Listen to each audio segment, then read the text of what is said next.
Good evening, Jane. Thanks very much for coming along. It's great to have you. Pleasure. Probably people are quite aware this week, last week, unfortunately, there was a sad passing of a very proud Australian by the name of Stella Young. One of our questions that was submitted was from Martin, and Martin pointed out that Stella was a young lady who I think you know quite well, Stella by name and Stella by nature. Tragically, she passed away. Could you tell us a little bit about her and what made her so special? Sure. I don't think Mike's on. No. Hello? Is it on now? Yeah. Okay, it is. Look, I knew Stella as an acquaintance, really. It's right up in front of my face, but I don't think it's working, so I just won't worry about it. Swap. Okay. Right. That sounds like a microphone. Stella and I were really acquaintances. We met at various functions, often feminist functions, and we occasionally shared podiums together at writers' festivals and various places, and we once were interviewed on the radio together, which was fantastic. And I always remember Stella always had the knockout line, always the best line. Somebody who was talking on the radio on that day said to Stella, "Oh, but you're so special." And Stella said, "You know what special really means, don't you? A little bit shit." And of course she's right when we talk about kids with special needs. You know, we do. That's it. She always was so blunt, so honest, so straightforward. And absolutely would not be patronised, would not allow people to soft soap her in any way, which I admired enormously. And I think she was also crackingly funny. I mean, she was wonderful on Q&A. She was a stand-up comedian. Not that she could actually stand up, but that didn't matter. She was fantastic. And she would have laughed at that joke. Well, she might not have laughed at it because it wasn't particularly funny, but she wouldn't have been insulted, is what I'm saying. And she was warm and she was fun. I had dinner with her once. It was really the only social occasion I ever really shared with her. But I was going down to Melbourne and I had a free night, and I really like and admire Clementine Ford. Some of you may know of Clementine. And so I said to Clem, "I'm coming down. Do you want to have dinner?" And she went, yeah, that'd be great. Can I bring Stella? And I said, yeah, of course. So the three of us had dinner together, and it was fairly drunken. Both Clementine and Stella and me do enjoy a drink. And we had a ball. It was just hilariously funny, intense, argumentative, though we agreed on everything. So we were really arguing with people out there. You know how you put your intense point of view to people who agree with you as if you were arguing with Tony Abbott.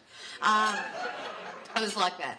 And I think she did more single-handedly to change our view of people with a disability than anyone else in Australia, and it's just an absolute tragedy that she died so very young, and she's only 32, and she will be much missed, but she achieved more in her time than most of us could ever dream of, and that's something.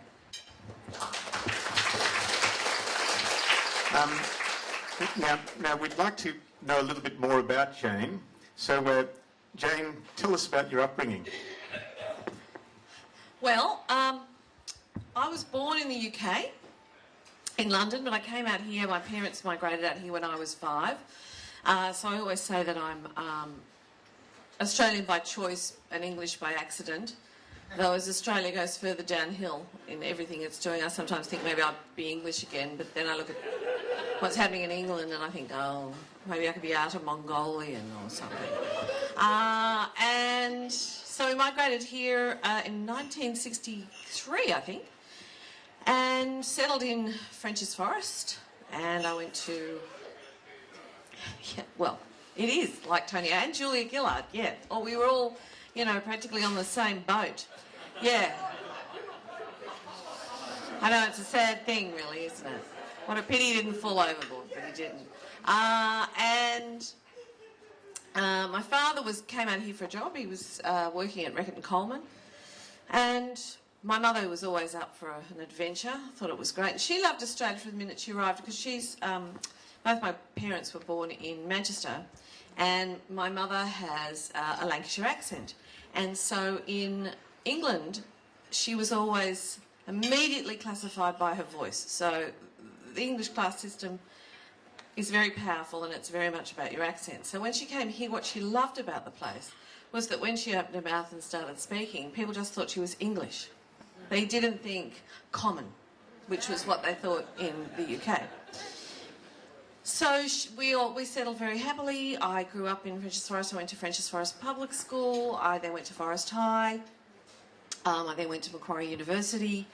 And then I went out and tried to get a job somewhere. And basically, because of my father's connections, he eventually became the managing director of Reckitt Common. Somebody in advertising gave me a go. So basically, that's why I started in advertising. But we were always quite a intellectual family. My father went to Manchester Grammar School and then to Cambridge University, and so I think there's a really strong culture in particularly Cambridge University. I love Salman Rushdie's quote about the method of argument that he was taught at Cambridge, which was that no ideas are sacred. You never attack the person, but no ideas are sacred, because as soon as an idea is sacred and cannot be challenged, then you are closing down thought. You are closing down kind of freedom.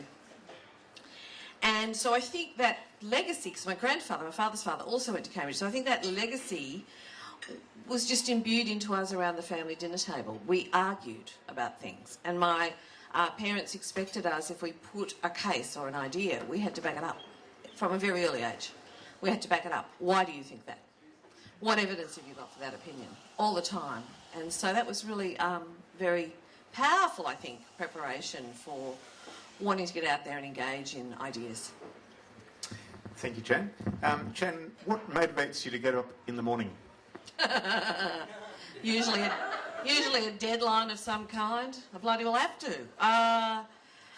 Also, well, you know, my husband and I, if we can, we go for a walk every morning, which we really enjoy, for half an hour, up to the local coffee shop.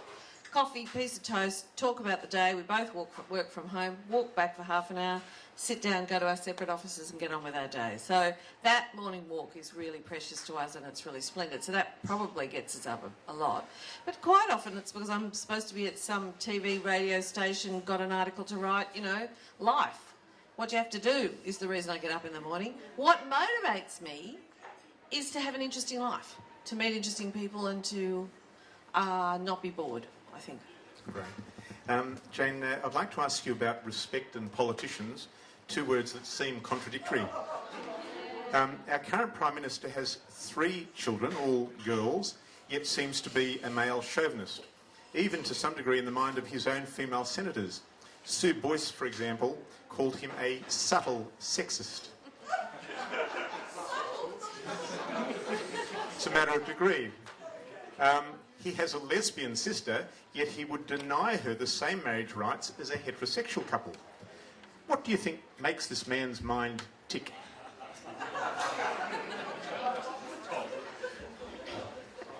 He's a very devout Catholic.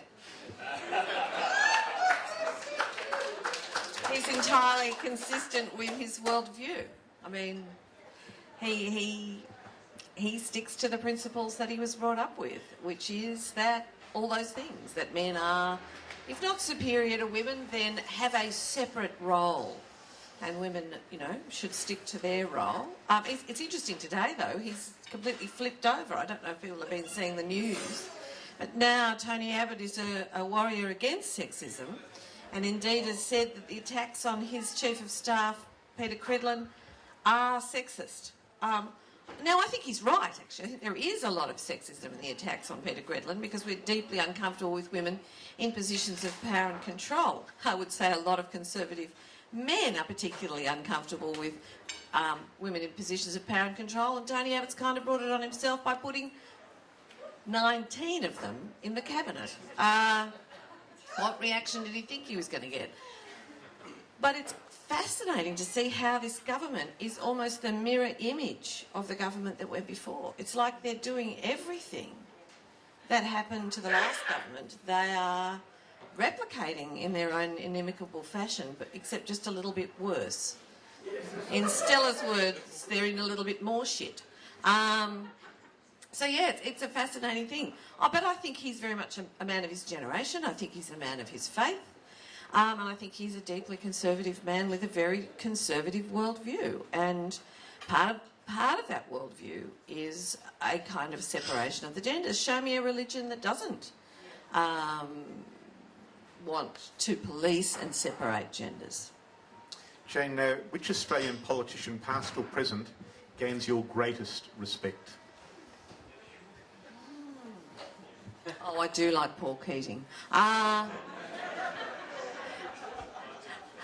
think because Paul was such a wizard with language and it was so much fun to hear him talk, and he had a sense of humour. Now, it may have been a black and dry sense of humour, but I liked it. At the moment, Adrian Piccoli actually has my respect, because without him there would be no Gonski.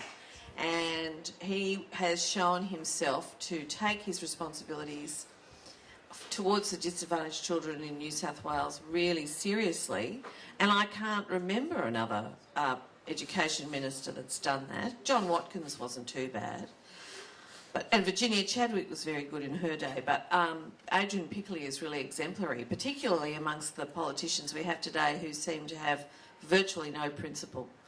I like Penny Wong. I think she's a really interesting politician. There's not a lot of Tanya Plibersek. Not a lot of other people I'm particularly keen on. I did love some of the old Liberal wets, you know, Judy Troth and Petro Giorgio and Ian McPhee, if anyone remembers him, the real small L Liberals of the Liberal Party that have all been purged. We had the former Senator Peter Boehm here last year, and he gave a talk, and he said that he quit the Liberal Party when it stopped being a Liberal Party and became a Conservative Party. Which Australian politician, past or present, gains your greatest condemnation? Such a long list of possibilities. Well, Joe Bjelke-Petersen's got to be a standout, really, hasn't he?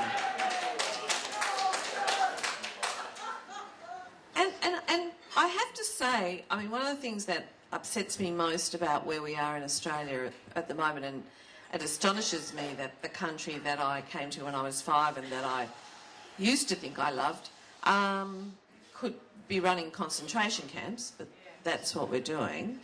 And so I've sort of thought about that. When did that happen? How did we get ourselves in this position? And I do think that Pauline Hanson and One Nation began that horrible journey, because by letting the racism genie out of the bottle, and then John Howard getting worried that that was going to affect the votes on the Conservative side of politics, and so basically taking all those policies and owning them, meant that the old bipartisan agreement that used to exist under Malcolm Fraser and Gough Whitlam and Paul Keating and people like that, which really was that they wouldn't use racism as leverage, disappeared.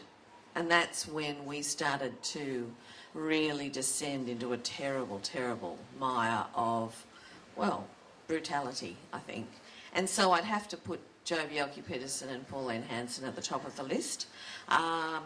Both Queenslanders, interestingly enough. Jane, just moving on to religion, which is one of the things atheists really like to talk about for some reason. Did you ever have a religion? No, not really. I was brought up, my father would say that he was an agnostic, and my mother's an atheist, but she was brought up Church of England, quite devoutly actually not Church of England, Methodist. Indeed, I think her parents met as Sunday school teachers in Manchester, Methodist Sunday school teachers. But she became such a lapsed Methodist in her early 30s that you could almost call her an anti-Methodist. And I don't ever remember going to church with them. I remember, in fact, my friends used to go to Sunday school, and I said to my parents one morning, "Can I go to Sunday school?" And my mother looked at me and said, "Oh, if you have to, but don't ever ask me to go to church." So I was getting a fairly clear message about, you know, the importance of religion in our family, which was, it wasn't. On my father's side, which is interesting, Our last name is Caro, and as far as we knew, we're just all from Manchester, but it's not a particularly Mancunian name. And we think the family was probably Jewish once, but there is literally no religion in my father's family, and no lapse, like my mother's a lapsed Methodist, you can see where she came from. For my father, there is no tradition of religion in his family at all. It just doesn't exist, which speaks to a religion that's kind of been wiped out or disappeared for all sorts of reasons. I don't know what they are. And so that's quite interesting, growing up with no religious tradition. A lot of religious people find that almost impossible to imagine, but actually it made for rather a nice situation. I could always talk to my parents about things. I could always ask them any question, talk to them about all sorts of subjects. And I noticed that my friends couldn't. A lot of my friends spent a lot of their adolescence deceiving their parents. Now, don't get me wrong, I occasionally deceived my parents.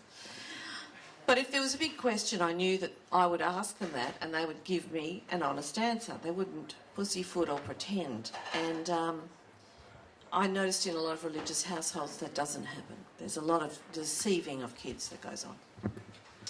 Jane, apart from perhaps the flying spaghetti monster, have you ever been tempted by a religion? Yes. I think when I was an adolescent, I thought, what if there's a God, you know? And I went through a bit of an emotional crisis in my 20s, and I remember thinking maybe there's some sort of grace, you know, or something. But it never stuck for long. I couldn't quite make it work. And I always felt it was a bit sort of self-aggrandising and grandiose and theatrical, really, religion. It just didn't suit me. Jane, where do you see religion in 10 years hence? It's really interesting, isn't it? Because it seems to me that we've got an action and an equal and opposite reaction, haven't we? We've got a sort of real crisis in the West of religion and its influence on society, which is panicking a lot of people. I think because religions give you a tenet of rules to live by, that makes you feel safe. You don't have to make a lot of difficult decisions. You just go ask, you know, the religious authority, whether it's a book or a pastor or a priest. They tell you what to do and life's a lot easier. And a lot of people are very disturbed with losing that and having to think for themselves. But it seems to be religion is losing its moral authority. I mean, you just have to look at the Royal Commission into Sex Abuse to watch its moral authority disappearing rapidly. Yet in America, which is the most religious of the Western countries, we are seeing a really terrible fight against women's rights, which is quite terrifying and driven entirely by religiosity and a fundamentalist form of religiosity that to some extent we're lucky we don't have a lot of here. And in areas like the Middle East, we're seeing a rise of a really frightening form of religious fundamentalism that is completely murderous. So a very good activist, Aidan Ricketts, wrote a book called The Activist's Handbook. And in it he says that activism is like a bodily infection and that the greater the threat, the larger the number of antibodies that rise to fight it. And so I always think of that when I look at the challenging of religion by science, by atheism, by liberal humanism, by all of those things, and the extraordinary fierceness with which that is trying to be shut down. And a lot of it focuses over the bodies of women. The scandals all seem to be, I mean, you might remember in the Middle East a year or so ago, a young woman put a photograph of herself topless on YouTube. I think she's been locked up in a lunatic asylum. Obviously, any woman going topless must be a lunatic. So it's interesting how even with that enormous repression, brave people, I mean, Mona El-Tahawi, Taslim Nasrin, there's an awful lot of women out there who are refusing to shut up. And of course, social media has given outsiders, and I would say that atheists are generally outsiders, women are generally outsiders, gay and lesbian people are generally outsiders, people from different ethnic backgrounds, from the majority are generally outsiders. It's given them unmediated access to the public conversation for the first time in history, and I think that we're watching the old gatekeepers, particularly the churches, but also conservatives, older men, I'm not talking about all men of course, but some numbers of them who feel particularly threatened, are desperately trying to claw back control and hold on to power as they see it slipping away. And so that's why it's all getting so incredibly vicious at the moment. Jane, you mentioned before that Tony Abbott, sticks by his Catholicism, but do you actually think he believes in a God? I have to assume he does. He says he does, so I assume he does. I know some people who genuinely believe in a God. I find it almost impossible to imagine how they can, but they appear to be able to. So I can only take his word for it. I don't know what goes on in his mind. How people like Scott Morrison, also a devoutly religious man, and Tony Abbott can somehow marry their presumably Christian ethos with what they are doing on Manus and Nauru, I do not understand. But I have a bit of a theory about it, that in fact strong religious belief enables you to bypass normal empathy and conscience, because you can say to yourself, God wants me to do this, and therefore I don't have to, I can get rid of my conscience about it. I don't have to pity these people. I'm doing God's work. Sorry? Those people aren't white or Catholic. I often think if they were New Zealanders, we would not be doing what we're doing to them. Jane, Julia Gillard was involved with, she was handed the baton of chaplaincy. Why do you think that Julia Gillard did not remove chaplains?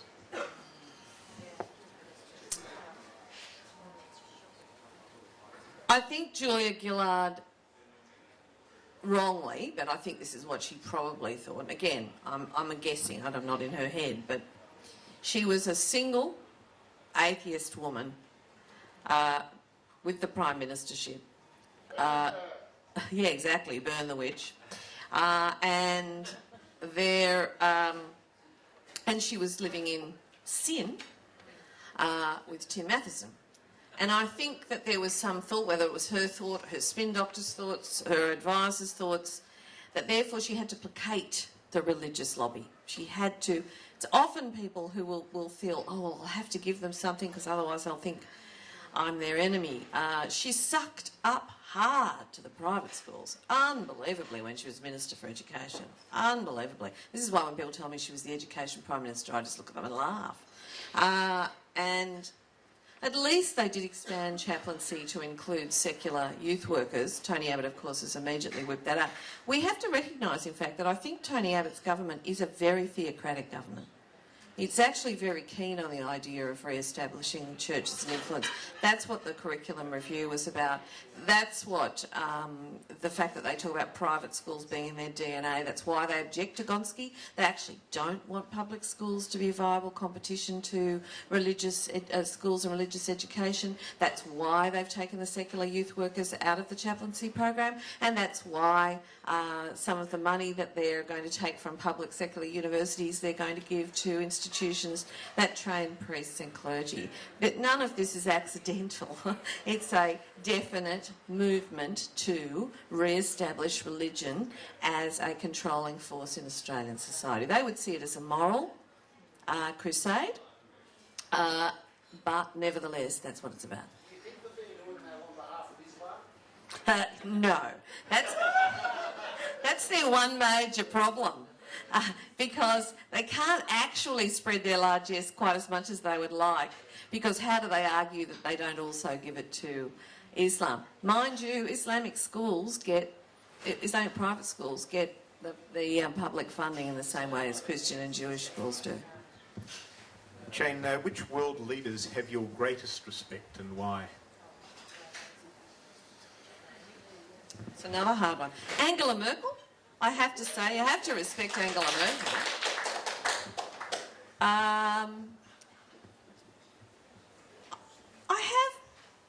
I have some time for Barack Obama.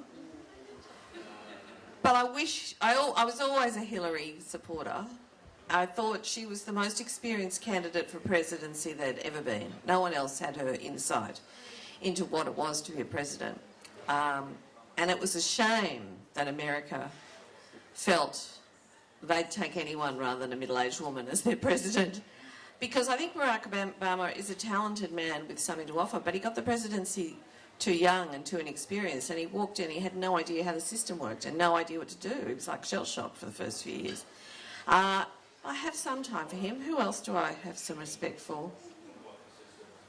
World leaders. Which country? Yeah, I'm trying to think of one. I'm not getting very far on that one. Sorry. So Huh? How about me? You don't know me. No, I don't. Okay. Well, I have respect for you as a fellow human being. Will that do? Great, Jane. Thank you. Jane, if you were to try to convince a religious person toward atheism, would you approach the discussion philosophically, textually, or scientifically? Well, I actually wouldn't do it. I'm not interested in converting people. One of the things that annoys me most about the religious is their desire to convert everybody to their point of view. I would only indulge in that discussion if they questioned me about my lack of belief. And then I would definitely talk about why I don't believe, and I'd be happy to have a discussion with them. But I don't set out to remove someone's belief in God. I did have a fabulous conversation once, it was hilarious, with a friend of mine in Brisbane who is, like me, a young adult author. We have the same publisher and we were having dinner, and she is one of those Catholics of whom there are very many. She said, I don't really believe in God. She said, not really, but I keep worrying, what if I'm wrong? So I send my children to a Catholic school, and I do kind of not quite say that I said, honestly, Kate, if there is a God, he knows what you're doing. How does that work? So sometimes you don't really have to do very much except say to people, it's okay not to believe. Nothing will happen. Mind you, it's a very stubborn religion, Catholic religion. Catherine Fox, who's a very close friend and with whom I wrote The F Word, was brought up a Catholic, very devout family. And eventually she finally plucked up the courage to tell her mother that she no longer believed, and she was an atheist. And she said, she expected there to be all sorts of ructions, and her mother said, oh, never mind, darling, you don't have any choice. You're a Catholic. It was just like, no matter what you believe. Jane, if you were to get involved in discussion, do you think, so many of us do get involved in discussions, and it's usually a fruitless task. However, do you see it better to have the seductive persuasion approach or the aggressive argument approach? Depends on how many wines I've had. I suspect you don't convert in that way. One of the reasons it's worthwhile having a conversation, though, with someone is that other people may well be listening. And so it's really important, I think, to state you're an atheist bluntly, be prepared to support the point of view publicly, argue with people who take you on, not because you may convert that person in the moment, you probably won't, but you enable them to think there's a possibility and an alternative, and anyone else who's listening may also think the same. I was very influenced by, I think it was Sam Harris, not Sam Harris, Dan somebody, I can't remember his last name. No, I don't think it was Dan. Yes, that'd be more like Dan Barker, yes, who talked about, he's a sort of lapsed evangelical Christian. And I remember him talking about the importance of arguing with people who seemed like brick walls, because he said it was only through that he started to realise there was an alternative way to look at the world. And so I think that is important, to have those kinds of discussions. But I wouldn't barrel up to someone and say, I'm going to convert you to atheism, because when Christians do that to me, I want to hit them. So I wouldn't do it back. Have you ever had any success deconverting somebody from religion? I don't know. I don't know. I think it's a long process. I think that's basically what Dan Barker was saying, that it's a little bit by little bit by little bit by little bit, and so it's not going to be one person or one thing that finally makes someone say, you know what, I just don't believe this crap anymore. I think maybe I've been part of it for some people, but it would only be, I would be one part of many others and many other things that have influenced them to finally drop the pretense. I think I might have helped Kate Hunter to realise that God knew she didn't really believe in him.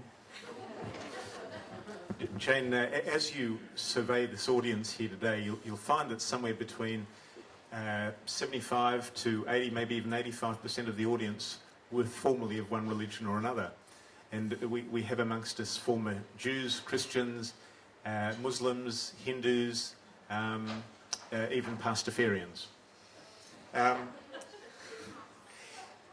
wonder, how do you keep composed when you speak to religious people about evolution, families, education and science? I do a lot of laughing and making jokes.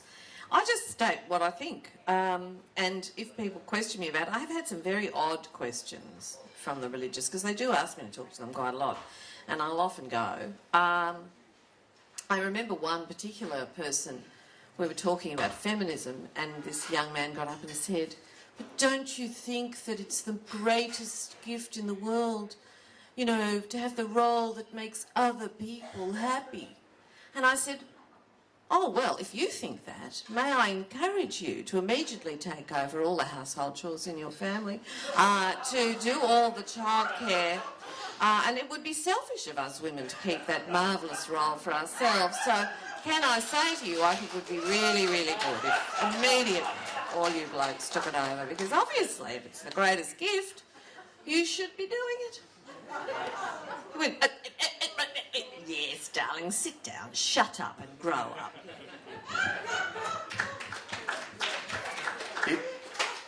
Jane, is there anything more wrong about being an Islamophobe than there is about being a Judeophobe, a Christianophobe, or a Hinduophobe? I don't think anyone should be a phobe about anything. I think that no set of ideas is sacred, and that it is perfectly reasonable to criticise the religion of Islam, Hindu, Christianity, I don't care what it is. That is an absolutely legitimate thing to do. It is not legitimate to be prejudiced against Muslims, Jews, Catholics, Christians, atheists, homosexuals, or anyone else. That is not okay. But the ideas must always be open to challenge. And to challenge and criticise a set of beliefs is not a racist thing to do. It cannot be, because beliefs are not a race. A religion is not a race. It is an idea. And therefore, of course, it can be criticised. It does need to be, like all criticism, it has to be pitched sensitively, particularly at the moment in this country and in many other Western countries. People who identify as Muslims feel under attack. They feel that they are being discriminated against, and there's no doubt that they are, that they, you know, a lot of them have had to put up with nasty things being screamed at in the street. You know, women again seem to be the sort of trigger point for this fear of Islam. And so I think you have to be particularly sensitive. I think it is easier to be robust in your criticism of Catholics, Christians, and Jews, perhaps. But even there, you have to. I think there has to be some care taken, because they are the powerful group in society. So you always have to pitch it according to how sensitive and how vulnerable the person you're talking to feels. That's just good manners and good tactics, really. So philosophically, I'm 100% with you. I loathe the niqab and the burqa and the, you know, clothes that... But I don't believe I have any right to tell any other person what they should or shouldn't wear, and I don't believe the state has any right to get involved in what people should and shouldn't wear. If women in Islam are compelled, however subtly, to wear those kinds of garments, then it is not liberating for them to be compelled by another group of mostly men to take them off. That, again, I heard a fascinating debate. I recommend it to you. You'll probably find it fairly easily on the internet. Mona El-Tahawi is being questioned. It's one of these with Mona El-Tahawi in the UK. And a lot of the women in the audience are wearing various degrees of veil because Mona is I think she's still a believer, but she's very liberal, very westernised. And it was all about unveiling. What was fascinating about that was that it isn't as simple as taking the veil off. Like losing your religion, it's a process.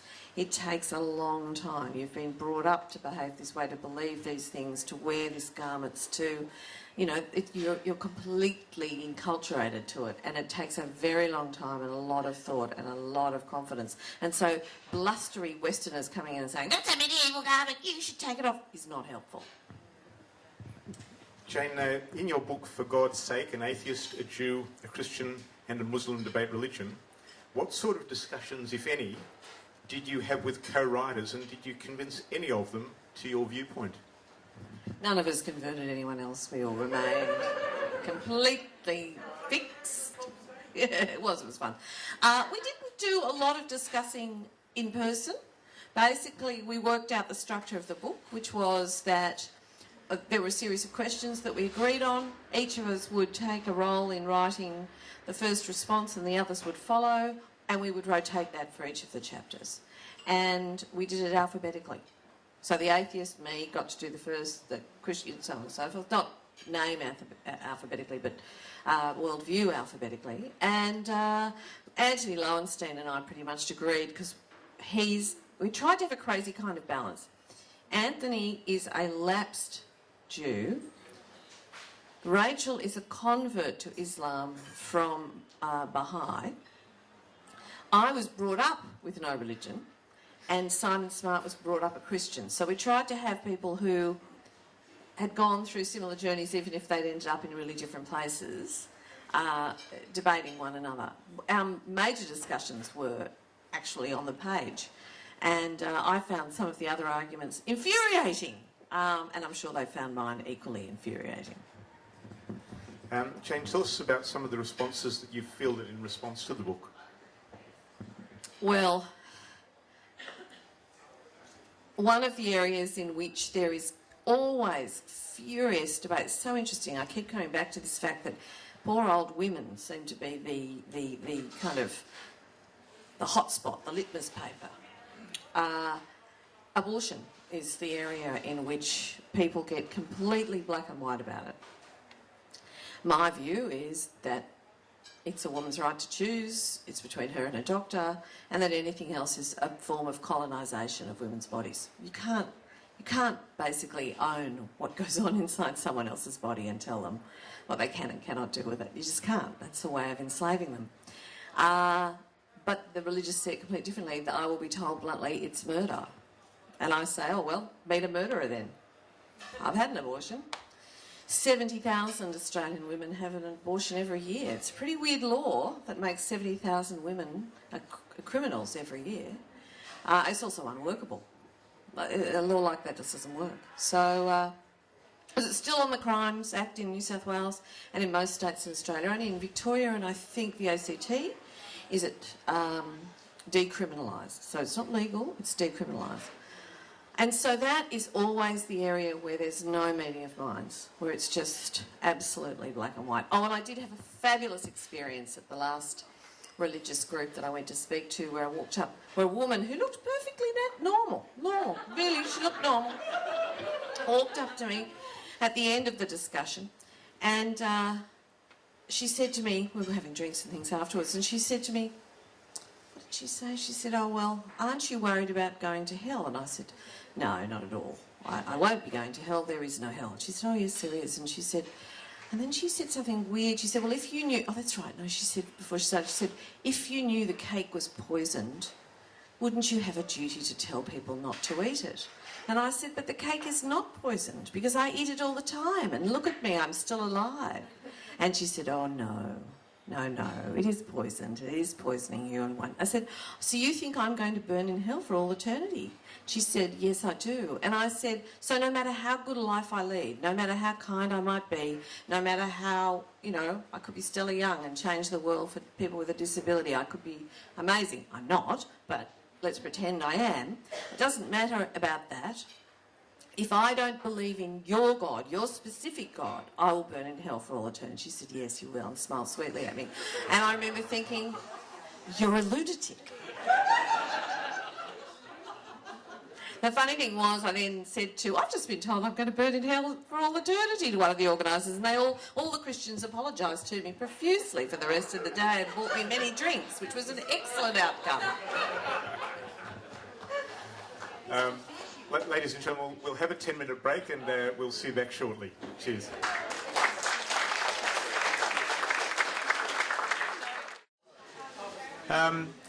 We're just moving on to the next topic, and that's religious indoctrination. The Abbott government has sidestepped the Ron Williams High Court challenge into financing chaplains. Now it is, for the first time, I tell you, the first time in history, he is about to finance the education of religious clergy. Jane, how do you feel about money going to religious scripture teachers, chaplains in schools, and training priests with our precious government funds? Well, it would seem to me that the way to fight this is to start lobbying frantically for the fact that they will have to train mullahs as well, because they can't select one religion over another. And I think that would be a really interesting debate to open up. It's outrageous, but it's outrageous what they're doing with higher education altogether. To turn, and it's all part of the same thing. It's part of the old group that used to be able to assume that they would be the ones at the top of the tree, sensing that they are losing that advantage. And so they are fighting back, as you would expect them to, because people don't give up power easily or voluntarily. They will fight viciously to hold on to it. And it's an entire structure of religion, of a masculine based government, and a particular class, privileged class, almost all of whom, well, we know that something like 17 or something of the cabinet all went to private religious schools, and some of them all went to the same school, Riverview. So we've really got a bunch of ex-school prefects running the country, and doesn't it show? Mike Carlton called them a bunch of Year 9 boys, and I thought absolutely on the money, overprivileged Year 9 boys. And I think it's all part of the same. Keep the outsiders outside of the power structures and the things that liberate them. It has to be a deliberate strategy to keep women out of higher education, because the way that the university degrees will work, if although they are now, they have changed it slightly so that there will be a hiatus for the paying back of the HECS for 5 years after you have after the birth of a child, which is some advantage. But the way they were originally suggested by Christopher Pyne, they would have meant that women paid vastly more for degrees that were worth less to them. There's just been new statistics done, much more thorough statistics done by WGEA, the Workplace Gender and Equality Agency, which show that the gender pay gap is not 17.3%, it's 24%. So we would actually ask women to pay more for degrees, which are actually of less value to them in their life, which is incredible, and an enormous disincentive for women in universities. That has to be deliberate. They don't want educated women, in just the same way that religions in the Middle East don't want educated women, because they know that educated women have less children, so on and so forth. I think the whole push to inculcate religion in schools against parents' will, State schools should be religion-free zones. Yes. And frankly, private schools that receive public money should not be permitted to discriminate on the basis of anything. I've never understood the view that says I can accept all taxpayers' money, but I will not accept all taxpayers. I don't care. If they want to be private, completely self-funded, allow them to discriminate till the rooftops. I don't care. If it's their own money, they can do what they like. But it's public money. I don't want my money to go towards training people, for example, priests, which women cannot aspire to be. Why should a female taxpayer fund an educational institution that doesn't accept female students? That is not right. It is, and can you imagine if there was a religion or philosophy which said women will teach women but not men, how men would react if they were asked to fund such a thing? I often ask some of my girlfriends who, for crazy reasons in my view, send their children to Catholic girls' schools, where I'm told, oh, they're so feminist, wonderful. I say, yes, but you do it. Just think of this. If there was a religion that said, well, you know, black people are all very well in their way, they're lovely, they really are, they're lovely, but they should never take leadership roles over white people. We love them. No, we love them. We love this. We think they're equal but different. And, you know, they shouldn't take leadership over white people. What would you think of a black family that sent their children to a school that had that ethos? You wouldn't think much, would you? Look at all those feminist friends of mine like lemmings sending their daughters to Catholic schools which said precisely that about women. They're lovely. They're lovely, don't get us wrong, we love them. But they should never take leadership over men. Not just Catholic schools either. St Andrews, part of the Sydney diocese, same bloody thing. I just don't get it. I don't understand how you can just disappear that inconvenient piece of information. What it means is you simply don't value your daughters as much as you value your sons. As somebody said once, if you really want to show people what the wage gap is actually like, give your son more pocket money than your daughter. That's because that's basically how it works. So I think it is outrageous to use taxpayers' money for any group that discriminates on the basis of gender. And religions discriminate on the basis of gender. And that in and of itself is an argument that we could use quite powerfully to say it is not okay. If every feminist in Australia wrote on a ballot paper, I do not want any, or my tax return, I do not want any of my tax to go to institutions that will not accept female students, that would be an interesting process. You remember people wrote no dams on their, you know, something like that would be a really interesting thing to do, get a lot of publicity, and they'd have to explain like crazy. And basically the explanation is, oh, well, you know, it's God, is the answer. Jane, that's a lovely segue to the next question, which is, do you think that there is a way of battling this government's attempts to indoctrinate Australians into fictitious beliefs? Well, I think they're not being tremendously successful. There's only one thing we do know about Australians, and that is religious schools are very poor at inculcating religion. Australia was cited by the Pope not that long ago as the country where religion is dying fastest. We're also one of the only countries in the world that gives public money to private religious schools. So interestingly enough, it doesn't seem to be working. They're not very good at their proselytising. What is tragic is that churches, or perhaps predictable, is that churches are in fact becoming servants of the class system, that they are creating through the education system a class system via their schools. And I do know some very good-hearted Catholics and Christians who are very disturbed about this and recognise it and don't like it, and more power to them, because it is, I would have thought, from everything that Christians tell me their religions are about, a fundamental distortion of what they claim to believe. Two of our guests tonight, Helen and Martin, wondered, last week saw some of us here visit the Dawkins Leslie Kennold event, and Leslie Kennold explained to Richard Dawkins that secular education campaigners in Victoria won't support anything like primary ethics classes, while they offer it as an alternative to Scripture rather than as a compulsory subject. If the complete elimination of religious indoctrination in Australian schools is the ultimate aim, which approach do you think is more likely to succeed? The beachhead approach taken by New South Wales primary ethics, or the Victorian all or nothing approach described by Leslie Kenold? Are you aware of the Leslie Kenold view? Yeah.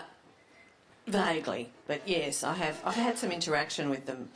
I don't think we get on. I get on very well with Leslie. It's more the organisation, because I'm a persuader. I believe in seduction, not rape, and the all or nothing is rape, and that doesn't work. It just doesn't work. You can't force people to do things. It's in a way, it's a religious point of view. You know, we'll cut off your head if you don't believe in our God. No, it's not appropriate. So, and this is a metaphorical. We're forcing you, nothing. No, I think the ethics classes in New South Wales are a terrific idea. I also don't see why kids who may come from religious backgrounds should be not exposed to those ethics classes, which I think are really important. We will always, I think, realistically have some form of scripture in public schools. I've no problem with that, as long as scripture includes humanism, all sorts of different philosophies, and it would be great to see the ethics classes offered as a standalone school subject that every student attended. So it wasn't included as an alternative to scripture, but I think you have to start where you can start, and then you move from there. You know, all or nothing. I'm not a purist. I really don't like purism. I think purism makes the purists feel virtuous, but it doesn't actually achieve anything. And so I get a bit irritated by that very all or nothing approach. Just moving on to education, which is something dear to your heart. Regarding the book, The Stupid Country, How Australia is Dismantling Public Education, co-authored with Chris Bonnor, and What Makes a Good School, co-authored also with Chris Bonnor. Please give us an insight into what prompted you to write these books. Well, Chris Bonnor is a retired New South Wales principal. So he was the principal of Asquith Boys High School and then Davidson High School. And he was also the president for some time of the New South Wales Secondary Principals Association. So the reason Chris and I teamed up was that he had all the expertise of being a principal and a teacher in schools, and my only expertise is as a parent. So that and an ex-student, I suppose. So we wanted both those perspectives in our books. And I have always been a firm believer in public education as a cornerstone of a functioning democracy. I think both our political parties have no understanding of what education is for. The Labor Party thinks that education is about productivity. It's about turning out worker bees who will produce things for the country's economy. The Liberal Party really think that education is about preserving privilege. And grudgingly, they'll let a few bright of the working class they'll give a few of them the keys to the kingdom via scholarships. So good of them. The scholarships they offer to the little Aboriginal kiddies. Marvellous. Yeah, that's an interesting scholarship, isn't it? They went to Monty, of course. So, the totally wrong views of what education's for. Education is for one thing and one thing only. If you are going to have one person, one vote democracies, you have to educate your citizens because you need them to be educated to exercise their vote. It is about creating good citizens. Not a byproduct may be that they're also valuable workers. Privilege, I think, has nothing to do with it. Any tin pot dictatorship can create a highly educated elite, and does. There is nothing hard or rare about that. What's the mark of a civilised country is a highly educated general population, and that's a tough thing to achieve. It's hard to do. And that's what Australia is walking away from, and that is a crazy thing for Australia to walk away from. I don't know if any of you have felt the whistlings of a lack of democracy. I mean, Scott Morrison has just turned himself into God. I knew he believed in God. I didn't know he'd actually turned himself into God, but apparently he has. And he is now completely in charge of those poor people on Manus Island. There is no legal redress. He can decide to do with them whatever he wants. It's back to that old thing I didn't protest about. They came for the Jews and I didn't protest because I was not a Jew. Well, we're not protesting because we're not on Manus Island, Nauru. We didn't come here by boat. Oh, shit, yeah, I did actually come here by boat. Oh, shit, so did Tony Abbott come here by boat. Oh, well, that's weird. But anyway, we've compartmentalised that. But we are doing exactly that. We are shredding our democracy. And, of course, one of the ways you can shred your democracy most effectively is to make sure that you give a substandard education to an awful lot of people so that they don't question it, and also make them afraid. Make them very afraid of their jobs, of their future, of their children's future, so that they will silence themselves. You don't have to censor people. You just have to intimidate them quietly and get them to shut up. And we're doing that more and more. And the fear of the public education system, which is meant to be crawling with lefty lesbians. Yes, oh yes, lefty lesbians determined to convert children to lefty lesbianism, is actually what they're frightened of is critical thinking.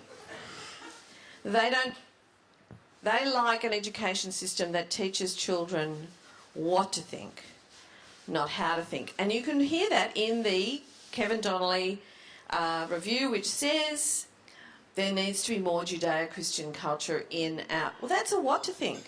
That's absolutely, we want our children to be indoctrinated and told what to think and what is the right way to think. That's what we're facing at the moment. They'll come up with all sorts of rationalisations, but that's where we're at. And that's why public education is so important. And for goodness sake, I was going to say for God's sake, but it seems a bit inappropriate here. Send your kids to a public school, support your local public school. Do not allow fear that your kids being left behind, which they're not, intimidate you out of supporting our public education system and allowing it to become residualised. Do not do that. That is a dereliction of your duty.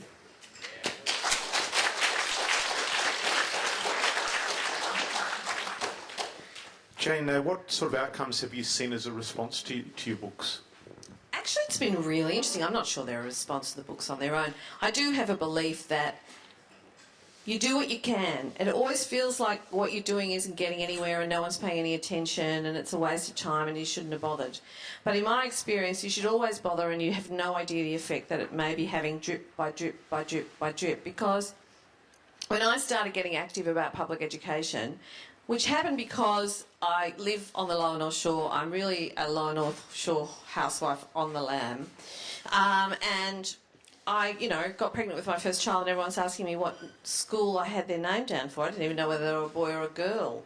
And I was being asked this. And I said, well, I don't know, I'm going to send them to a local public school. Why would you do anything else? Oh, no, if you do that, oh, my God, they'll be destroyed.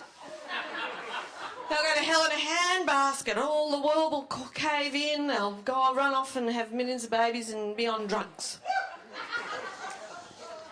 And I thought, bullshit. And so my husband and I have saved, we calculate $300,000 in comparison to some of our friends who spend all this money. And the interesting thing is, if you lined our kids up with their kids, it's not that the private schools have done a bad job, they haven't. It's just that if you lined the kids up against a wall and said, pick which ones went private and public, you bloody well couldn't. You really couldn't. You could not tell the difference. So what did that $300,000 go for? Bragging rights? The right to put a sticker on the back of your car which says, I'm a Riverview mum. No, I kid you not, they have them. I look at them and I think, and you're an idiot. And also, that's so just ghastly, it's hard to contemplate. So, it's un-Australian. It's just stupid and snobby and desperate is what it is. So the responses we've had have been really encouraging, because over time, I've seen the whole argument change. When we were looking for a high school for our children, because it's high schools where the rubber hits the road. Primary schools you can sort of rationalise away, but high schools everyone goes, when we were looking for our first kid for a high school, we were looking on the North Shore, you could get them into any public high school. They all had excess capacity, and they were desperate for girls. because they were co-ed and they had lots of boys, because there's this idiotic idea that single-sex schools are good for girls and bad for boys. So there are all these stupid parents who are putting their boys into co-ed schools and their girls into single-sex schools, not doing the math. You know, like, how does that work? I'm often not very impressed with the intelligence of a lot of parents. And we got them in easily. Now, you can't get kids into public schools on the North Shore for love nor money. They are packed. All the playgrounds are full of demountables. The same thing's happening in the eastern suburbs. They're going to build the first new public high school on the North Shore for 70 years next year, and also the first new public primary school on the North Shore. Now, this is partly due to demographic changes, because the geniuses of the Department of Education, that they knew they'd, you know, when they did the medium density changes, and there were a whole lot of flats that went up and apartment buildings right along the Pacific Highway, the geniuses at the Department of Education said, oh no, the people with children don't live in units. Have they ever been to Singapore? Quite extraordinary, any part of Europe. Anyway, they found out they were wrong. So it's partly demographic, but it's also because the rhetoric has changed. And I think, I don't take credit for that, and I'm sure Chris wouldn't take credit for that, but we're part of voices that started to get raised, people who started to write articles, and started to give people who really wanted to send their kids to state schools a bit more confidence that their kid would not go to hell in a handbasket and end up on drugs. I often think it's hilarious. I didn't realise that if you dressed a kid up for the brave new world of 1927, you know, in a boater, that it was a magic protection against drugs. I didn't know that. I didn't know that. But frankly, if I was a drug dealer, and fortunately I'm not, but if I was, my business plan would not be to stand on the corner outside the school where they pay no fees, as opposed to standing on the corner outside the school where they charge up to $30,000 a year, frankly. And that $300,000 goes a long way to giving them a deposit for a unit or house, which is very expensive these days. Exactly. Jane, you've answered a whole bunch of my next questions. Oh, sorry. No, that's awesome. That's great. So I'll move to the last one on education, which is, you may have answered this actually in your own way, but how do you see young adults from, so the two forms of education which you mentioned, the single-sex or co-education, how do you see them perform in university? Is there a difference in their performance? Well, I actually resigned my university job at the end of last year for two reasons. One was it was the only rigid thing in a very fluid life, and I gave it up. It wasn't quite as well paid as all the fluid things either, so that was another reason. But also I could see the bureaucratisation of it coming, and I hate filling in forms, so I just thought, no, I'm not going to do that anymore. So I resigned. So I'm talking about the past. Well, we have a whole lot of research which we know kids from comprehensive public schools do better at university than kids from both private and selective schools. They do better by an average of 5 marks by the end of their first year, and that advantage remains throughout university. It's quite interesting. Nobody actually knows why that is. No one's really worked it out. I have my own theory, which is that it's much easier to go from one underfunded public institution to another underfunded public institution. Must be awfully hard for some of those kids from the very, very luxurious schools to find themselves in your average university tutorial. But also I think a lot of kids, and look, lots of private schools have very good educations. There's nothing wrong with a lot of the education that kids get in those schools. It's just not better than what they're getting in the public school academically. It's certainly not $300,000 worth better, that's for sure. And I think that the kids, it's more real in a public school. They are more independent learners because teachers have a much more mixed cohort in the class. They do have to spend a lot of time with kids who may come from very emotionally or behaviourally chaotic backgrounds, because the private schools don't want those kids, and with a few honourable exceptions they don't keep them. So they all end up in the public school system. And parents see that as a terrible disadvantage. But actually what that does is the kids in those classes learn how to cope. They learn how to learn while there's, you know, all sorts of things going on over here. Whereas in the private schools, they are much more kind of mollycoddled. And then at the universities, they're left to sink. Now, I'm making sweeping generalisations, of course. And there are many private schools that do a great job. But they don't have the diversity of kids. The statistics bear me out on that. I'm not making it up. Over 85% of any disadvantaged group you want to name. Indigenous, disability, poverty, non-English speaking background, any you want to name, over 85% are in the public system. So I'm not making that up. And that is a huge learning in and of itself and a richness of experience, which may help kids in public schools to grow up a bit more. I do think sometimes the very, you know, private schools are a form of gated community. They are. They are to exclude. So in a way they are to they retard maturity. Because if you're not letting your kids experience things, and I'll just tell you a little anecdote about my eldest daughter who went out when she was about, 16, with a boy from Riverview. Now, it wasn't his fault. He was quite a nice boy. He really was. We liked him. You know, we forgave the fact that his parents had made a silly decision, but, you know, it wasn't his fault. And she went to a party one night with him, with all his Riverview mates at some posh house on the North Shore. And one of the kids said to her, as they do at that age, "Oh, so what school do you go to?" And she said, "I go to Mossman High School." And he looked at her and said, "Oh, don't your parents love you enough to send you to a public school?" They teach them values, apparently. And I'm so proud of this, she turned around and said, "Oh, no, you don't understand. Your parents don't have enough faith in your strength of character to send you to a public one." Awesome. Just moving on to feminism. For those who haven't read your book, Destroying the Joint, Why Women Have to Change the World, please tell us what provoked the book and what were the responses to it. Okay, we're going back to August 2012. Julia Gillard still Prime Minister. And Julia Gillard had just been to a conference in the Pacific Islands, and it was a conference on domestic violence and levels of violence in the Pacific Islands, which, for some of you may know, are incredibly high. They're amongst the highest in the world.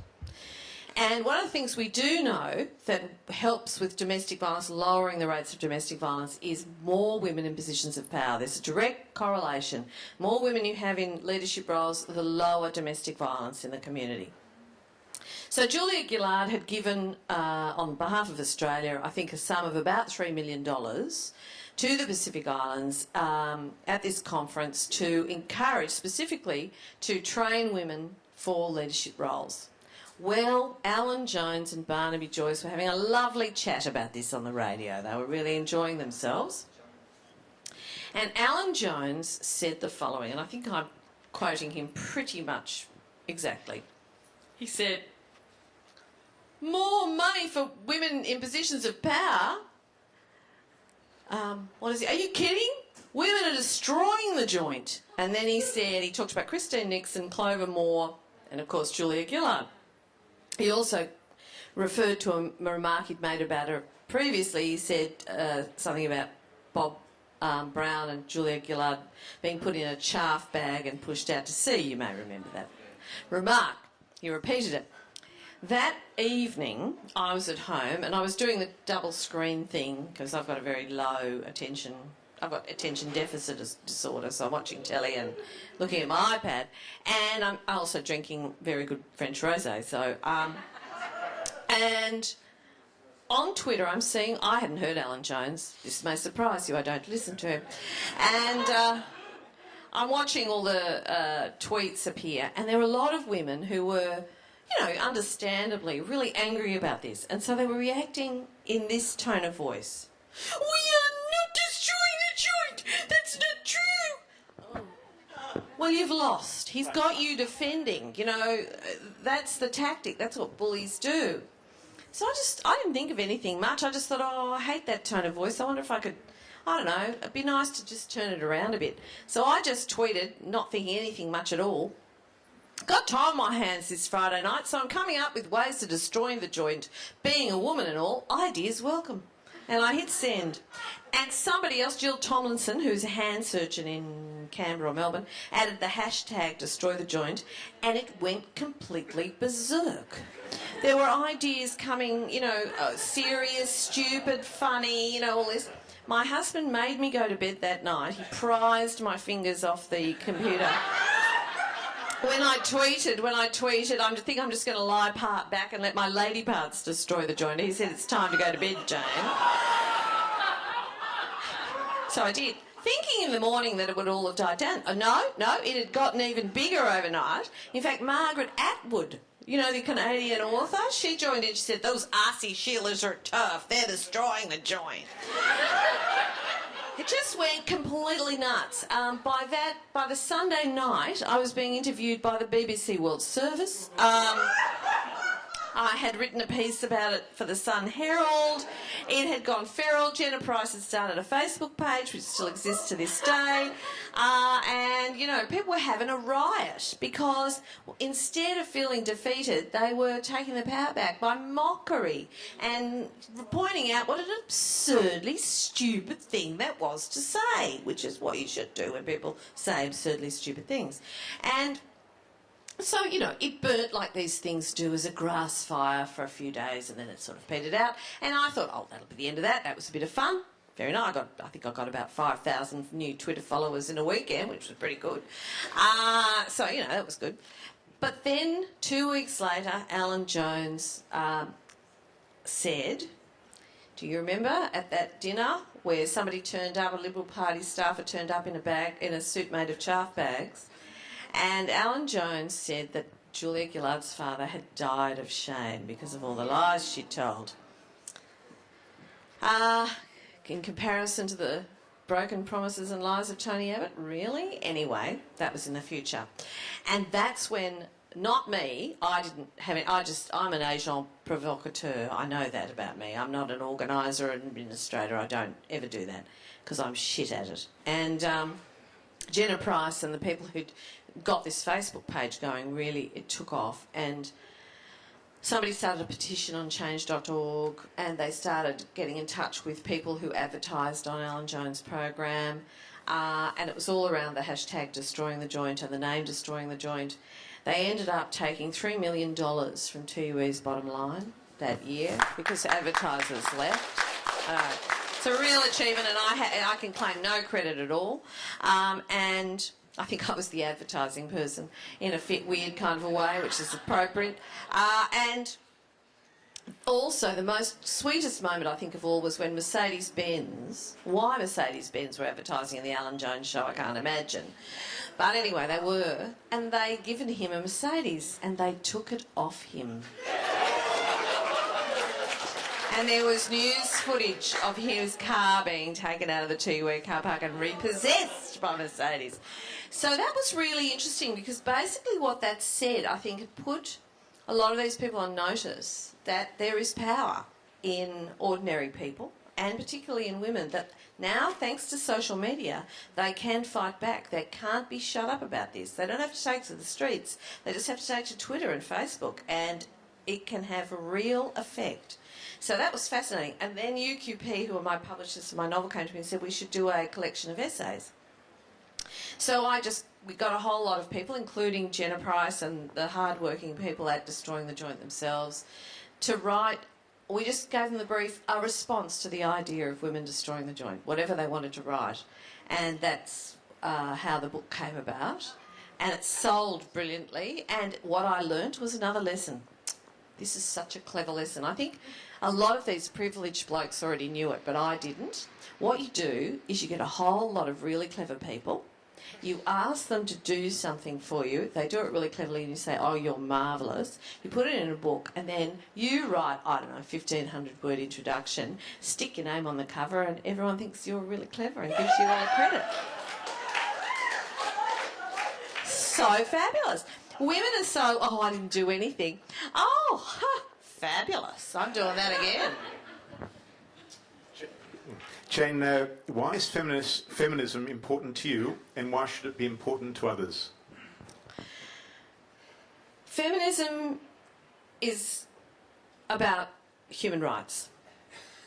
Women's rights are human rights. And it should be important to everyone, just as the rights of LGBTI people should be important to everyone, the rights of people with a disability should be important to everyone, the rights of people of different ethnic backgrounds should be important to everyone, because they are fellow human beings. And whenever we miss out on the contribution of a fellow human being because of some accident of birth, we miss out. Everybody misses out. I think feminism is very simply this. I think it is the 2 millennium fight of half the world's population to be taken seriously by the other half. Because I think that what we've done for millennia, and men and women have done this, I believe that sexism and prejudice is something we all have. It's not men do it to women. It's we all absorb it. Sexism, somebody described it as being like asbestos. It's in the walls. We breathe it in. And we all have it. We all have prejudices and blind spots. And so I would never, for example, call Tony Abbott a misogynist, because I don't believe anyone is anything. I think Tony Abbott has said and done misogynistic things, but then so have I, probably. I think he's probably done a few more, but nevertheless. We're only talking a question of degree.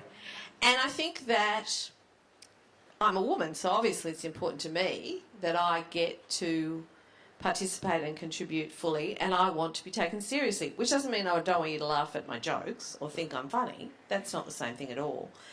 I just want my perspectives, my experiences and my realities to be given the same attention as male experiences and realities. And we don't do that to women. We still don't do it to women. And the tragedy of sexism, because we all have it as part of who we are, because of how the society we've grown up in, is that sexism is not just something men do to women or that women do to other women. It's something that women do to themselves. They internalise it. They internalise shame about their bodies. They internalise shame about their appearance.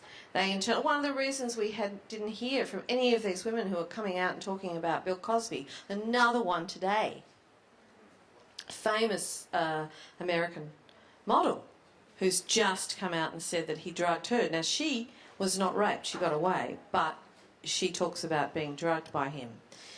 Women didn't talk about this because they internalised it and said, she says, I wondered what I had done, how I had created the impression that I was the sort of person that he could do this to. And what feminism does is it says to women, you didn't do anything. And you have a right to speak up about it. And you see, if we don't speak up about it, then those men go on and doing it more and more and more. And other women are damaged. And children are damaged because people didn't speak up about the children who were molested by priests and religious people, and non-religious people too, teachers and all sorts of people, scoutmasters, all sorts of people in power, because women had no voice. And when you give women voice, you give the things women care about and are mostly involved in voice, like children. So what's happening with the understanding of how power works to exploit and destroy lives for all of their lives is actually being exposed because of feminism. It's incredibly important. It's probably the most important movement ever, because even with LGBTI and other races and religions, half of those people are women. Well, yeah, often more than half. And with the poor, half are women. So when you hold women down, you don't listen to them, you don't hear what they have to say, you don't hear about their children, no one speaks up for them, and we damage ourselves totally. So it's really important. It will change the world. It is changing the world. Jane, when I was contemplating what you might say about feminism, I just wondered, is there something called masculinism? And I looked up Dr. Wikipedia, and sure enough, there is masculinism. How do you feel about masculinism?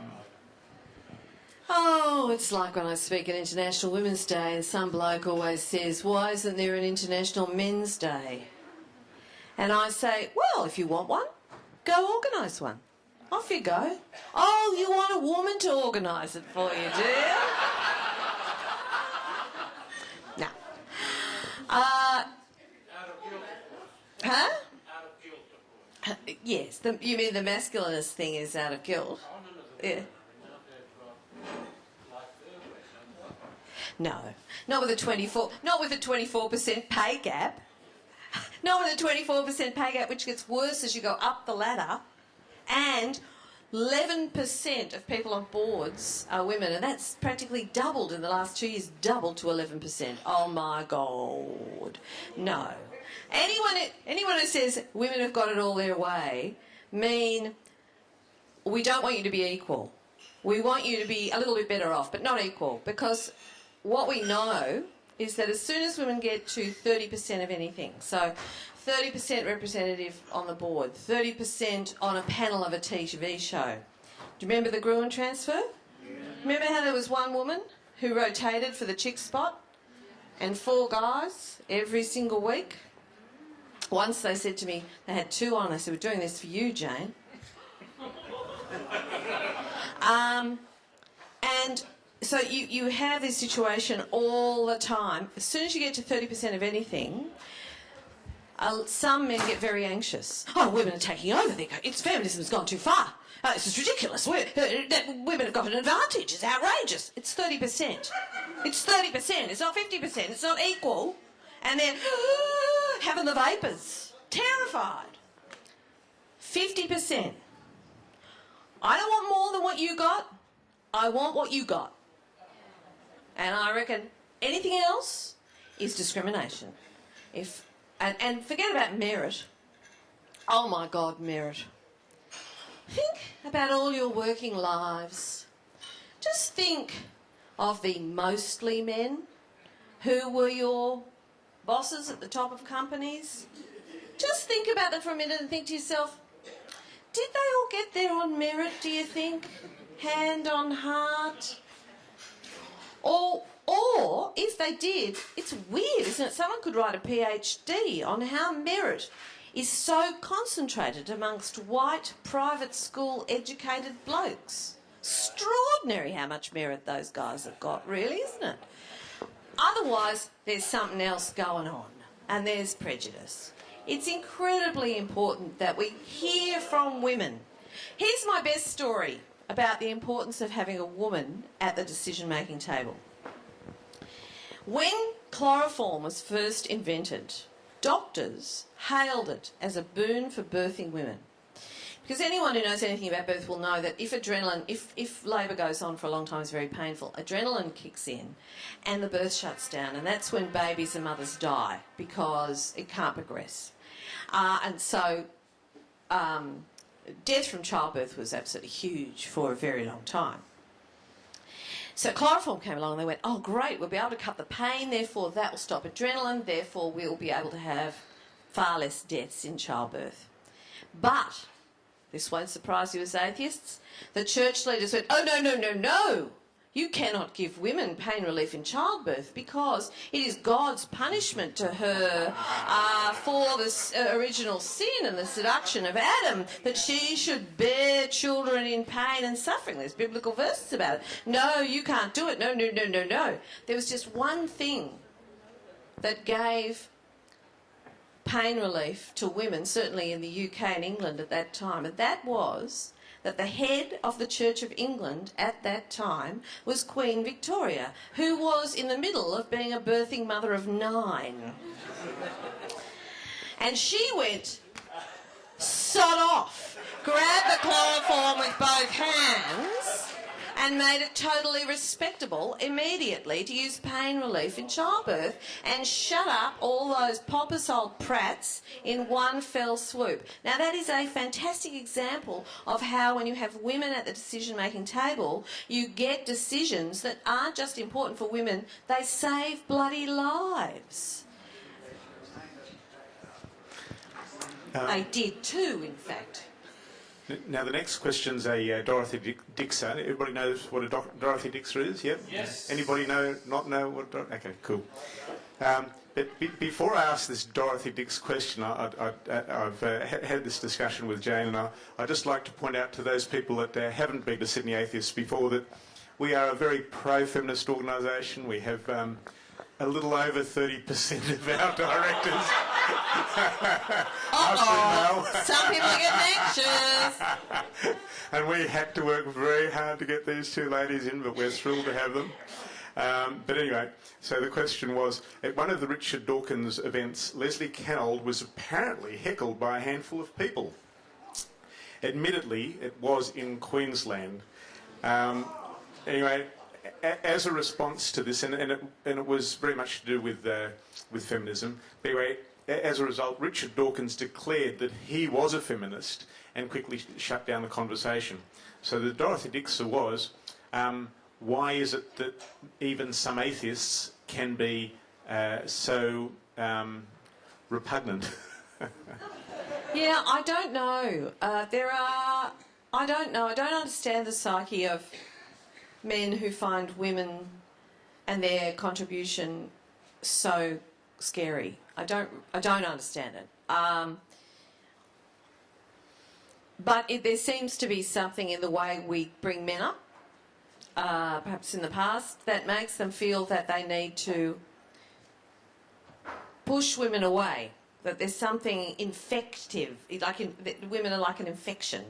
I did hear a very good TEDx talk on Saturday. I gave my first TEDx talk on Saturday, and there was an excellent one before me. A young man who talked about his own journey.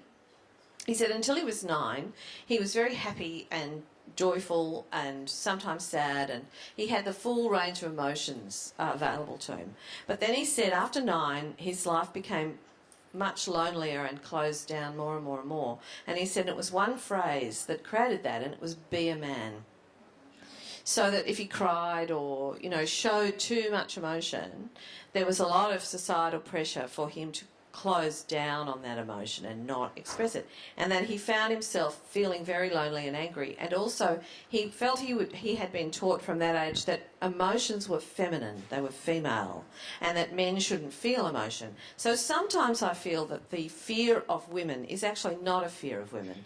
It's fear of their own weakness, their own vulnerability and their own emotions, which they've been told to split off in a psychological term from a very early age. And there is this terror that if they actually allow themselves to feel their emotions, and I'm generalising again, but feel their emotions and integrate their emotions, that they will lose their masculinity, that they will become feminised in some way. Sissies, yeah, exactly. Yeah, they're sissies. You're a pussy. What's wrong with you, mate? Harden up. All that. That macho stuff, which I think, girly men, all of that, yeah, all of that. And I think that maybe that's why some atheists still find it extremely uncomfortable to have, and particularly if they're the super rational atheists, the really, really boffiny, slightly geeky, the emotionals. Well, I've met a few. Occasionally I go, oh my God. Maybe that is particularly frightening, the emotional stuff. And it's not that women are particularly emotional or whatever, it's just that it gets projected onto us. We become the symbolic holders of emotion and weakness and vulnerability, which may not belong to us. I read a really good book, I recommend it to all of you. I don't know if it's in print anymore. It was called An Evil Cradling. And it was written by a guy called Brian Keenan, I think, who was one of... You remember the 80s when there were a whole lot of Western hostages taken in Lebanon? And he was one of those hostages. And he writes about... He was an Irishman and an English teacher, and he writes about how he realised very, very quickly that if he was going to psychologically survive and also physically survive, he couldn't show any fear. He said the only fear in the room had to be my guards. It could not be mine. he said the guards like to beat us and make us afraid, because what they could then do is they could project their fear onto us. So what they were beating was not me, but their own fear as embodied by me. He worked that out. And so he realised that the way to avoid being beaten was to show no fear at all, even if he felt fear, to show none, so that if there was any fear in the room, the guard had to own it. It had to be his. And he said it worked. Other people got beaten up, but he didn't, because they couldn't. And I think there's a lot of that psychological projecting that goes on to women on behalf of men who have been brought up in that very emotionally repressed way. That's my amateur explanation. Ladies and gentlemen, we've done very well with Jane's time. We're really thrilled, but there is one other area that Jane hasn't covered that we could cover. Alternatively, people haven't had chances to ask questions. So, could I just take a quick vote? Those people who would prefer to ask questions, Oh, please, yeah, question. and those who would like to hear about the last area of Jane's interests. I can tell you later, it's Tudor England. Don't worry about it. Ask questions. All right. So it was about Queen Elizabeth. Jane has written and is writing a book about Queen Elizabeth I. But at Jane's preference, we'll open for questions. What I'll ask people to do is just to make their way over to this area here. The faster you run, the faster your question gets asked. No cheating. Please, thank you. Hi.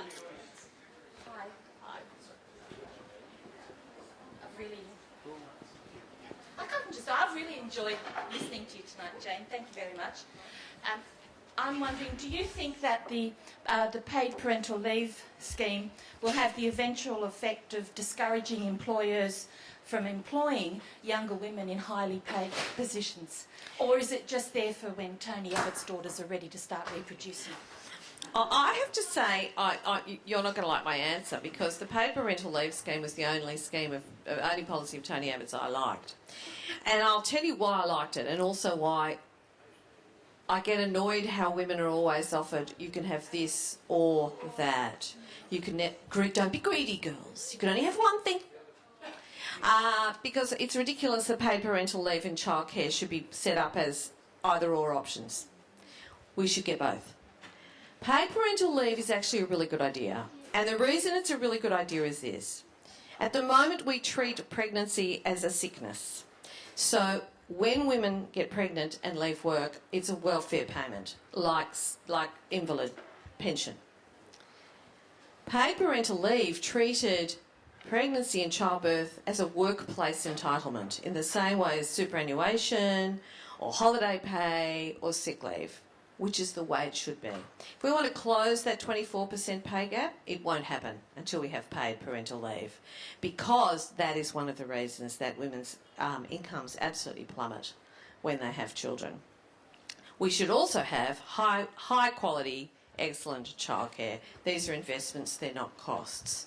I think it is something of a disincentive, but at the same time, I think women have so entered the workplace in such numbers that I doubt, and a lot of companies already offer childcare and paid parental leave as workplace entitlements to their female staff, because they understand that it makes a big difference to their bottom line if they have a lot of women on staff. They've worked that out. This was going to make it available to a whole lot more people. So I, for one, am sorry to see it go. But it's great we're going to get some more money into childcare, but I'm sick of women only being allowed to have one thing or another thing.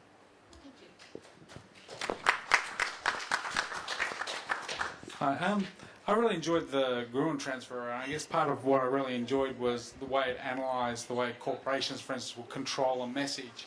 And what I feel at the moment is that the conservative side of politics and the sort of prevailing side of politics, that the thing that characterises them is that they control the message. The message is really tight, the words picked, the way it's presented, the mouthpieces, they all represent one side. So you've got the Andrew Bolts of this world, and like Sydney Telegraph, which is almost like a paper for the right wing of politics. How do we get the message back? Like, how can we fight that? Like, you came from that background. Social media is doing it. Don't worry about it. You've got to understand the readership of those publications is plummeting. Hardly anyone watches Andrew Bolt. Somebody said once everyone was terribly worried about Alan Jones, and we did all these things at panels at writers' festivals, and, oh, you know, Alan Jones has such a high listenership. Well, in a falling market, a political staffer got up and said, don't worry about Alan Jones. When I first started out as a political staffer 10, 15 years ago, the first thing I had to do every morning was mandated, was listen to Alan Jones. She said it was hideous. But she said, because he was had his finger on the pulse of what was going on, he said, no longer, no political staffers listen to Alan Jones. They're on Twitter, they're on Facebook, they're on Instagram. What you're worrying about is over. All of them are losing readership. All of them are in a flop sweat. They're losing advertisers. They're old media and they haven't reinvented themselves. So I'm not terribly concerned about them. One of the reasons they're so vicious and vitriolic is actually because they feel threatened. The kind of passion rises in direct relationship to how irrelevant they feel they are becoming. So, and I think the spin doctors are destroying politics. They're so bad at it. I mean, it's the worst spin I've ever seen. Julia Gillard was turned into a robot, and Tony Abbott's been turned into a sort of tongue-flicking weirdo.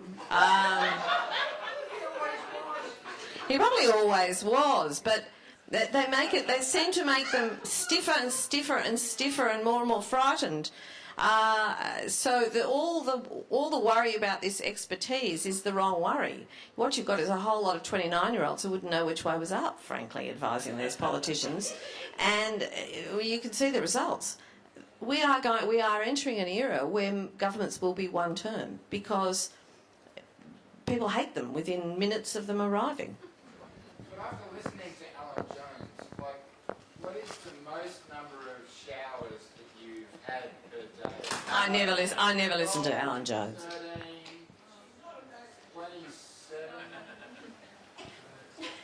27? You'd have to ask the political staffer. I cannot answer that.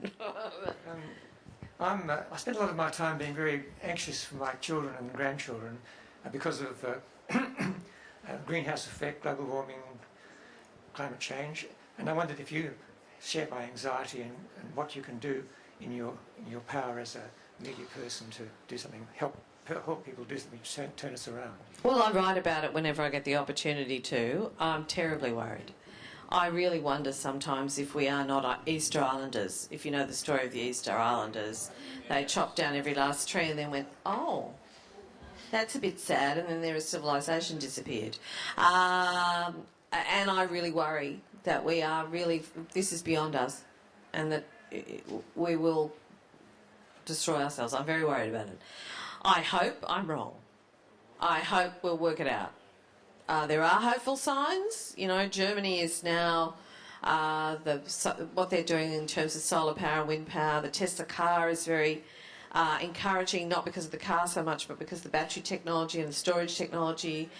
It was the other hopeful thing about that is that when the Tesla public float happened, it was the most successful public float ever. So there is a lot of recognition that this is inevitable.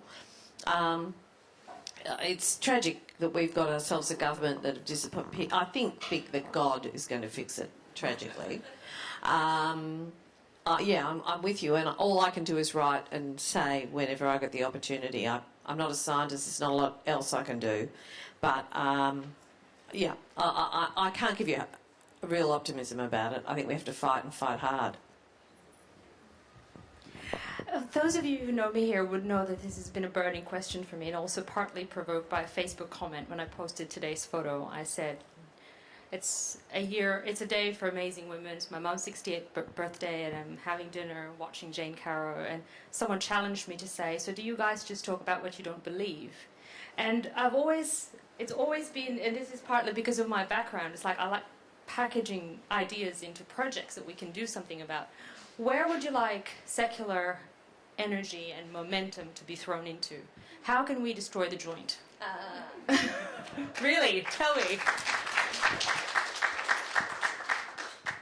I don't think there are any magic formulas. I think you just put it out there. You just keep saying what you say. You just keep responding when someone says something that you think, no, that's not right, and you say so. I really think, I don't believe in sort of packaging it up, really I don't. I've watched it in advertising and it never bites unless it hits a nerve. So you just keep being yourself, you keep saying what you say, you keep being consistent, you keep writing, you keep talking, I didn't know I was going to end up with this career. And all that happened was I just kept speaking up when somebody asked me and saying what I thought. So I don't think it's any harder than that. But I also don't think there's a magic wand. I think that I'm going to say here the left rather than just the secular. But I think we're looking for the magic solution. And when we can't solve it really quickly, we feel like we've failed. But actually, I think it's slow, it's long, you'll make missteps, and you just keep going. And that, and allow yourself to celebrate small victories. The left is often very hard on itself. There are still kids starving, so we can't celebrate this because it's not all. Oh, for fuck's sake. Have a party and say we've made it a little bit better. That's good. Making it a little bit better is good and worthwhile congratulating yourselves on. And I think the fact that people are much more secular, even half the parents who send their kids to religious schools don't have any actual belief. In fact, I think it's hilarious how some of my friends have said, oh, we had to take her out of the Catholic school. She used to have to go to chapel and they were giving her all this nonsense. I went, what part of Catholic did you not get? They're sort of shocked. They see Catholic school as a kind of bit like Coca-Cola. It's just a brand name. It doesn't actually mean anything. In a way, that's a triumph for the secular. Are misogynists just men who fear being castrated emotionally or physically by women? Well, if they are, they need to go and see a psychiatrist.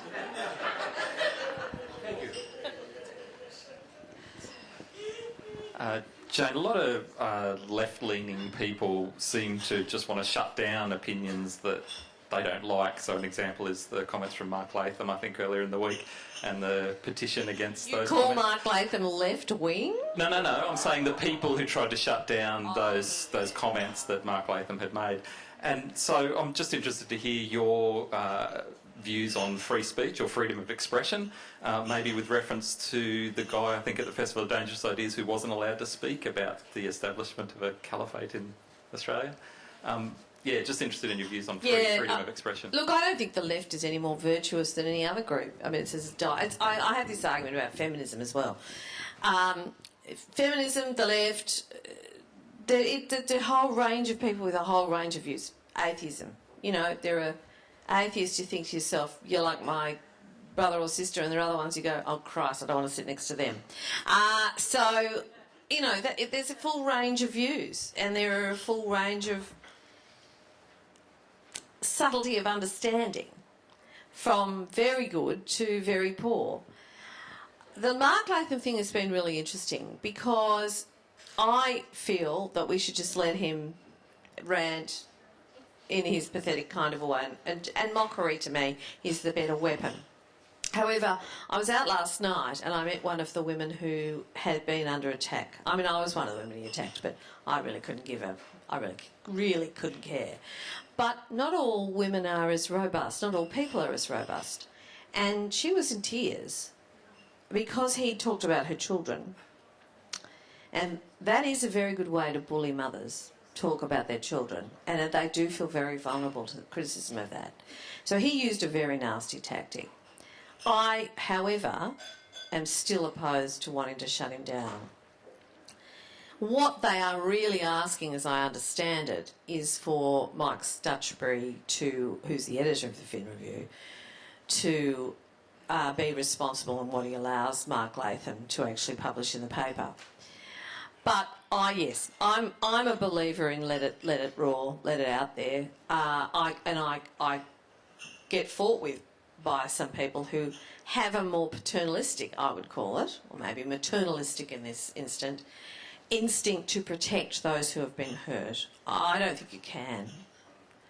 You have to learn how to develop a thick skin, but that can be hard to do. So I'm not as black and white about it. I was affected by this woman last night who was deeply distressed by what he'd said, and it does change your view a bit when you see someone who is really upset. But I don't think, all you'll do is play into the view that feminists are feminazis and want to shut debate down. Well, some feminists do want to shut debate down and are paternalistic, but an awful lot of us are not. I know of some very prominent feminists like me who have refused to sign the open letter. No, we've just got one more question. Is that you? Yeah. Yeah, sure. A lot of people have seen Pope Francis as a monumental shift in the direction of the world's largest pedophile protection racket. Sorry, the Catholic Church. What are your thoughts on that, if any? Can I have absolutely no interest in Pope Francis. I regard him as a bit like, I don't know, a insignificant monarch somewhere who might say something. I just have no interest. I don't pay any attention. It means nothing. I remember I used to listen occasionally to the Religion Report. Do you remember it? Stephen Crittenden used to run it on RN. And he'd be constantly going on about internecine matters in the Roman Catholic Church. And I used to think, who cares? Why is this of interest to anybody? So my problem with Pope Francis is I vaguely know who he is. I vaguely know that a few people have said, oh, goodness me, he looks like he's entering the 14th century. That's a step forward. What a radical. Yeah, late 14th, even better. But, you know, I don't care. He's of no relevance to me. I don't. His view of the world is of no more interest to me than an elderly neighbour's might be, who I came from a worldview that I had no interest in. I find it very, and this is the thing, a lot of people who are very involved in religion are horrified when I go, I don't know, I don't care. I actually said at the Atheist Conference in Melbourne, by the way, that was very funny. They suddenly realised they didn't have any women speaking, so they did a women's panel and each of us got 10 minutes each. Wasn't that generous of the organisers? Oh, I don't think so. I think we weren't even up to 10% of the time. We might have been up to 3% of the time. And I remember I said that I regard religion as like gridiron football. I can see that it makes people very excited who care about it and understand it. But for the life of me, I don't understand why. I don't get anything about it. So, yeah, Pope Francis, well, you know, he'll die and then there'll be another one, won't there? And he'll go around pontificating as well. I suppose they gave us that word, didn't they? Pontificate. That's a gift. Good word. Chris Bonnor said that he looked forward to each Pope dying because after that there was a brief period where no one on the planet claimed to be infallible. Yes, infallible. What an interesting idea. Jane, just before we finish, there's a little gift. We're thrilled that you've come up. There's just a little gift that Jenny would like to present to you. Thank you very much. Alcohol, excellent.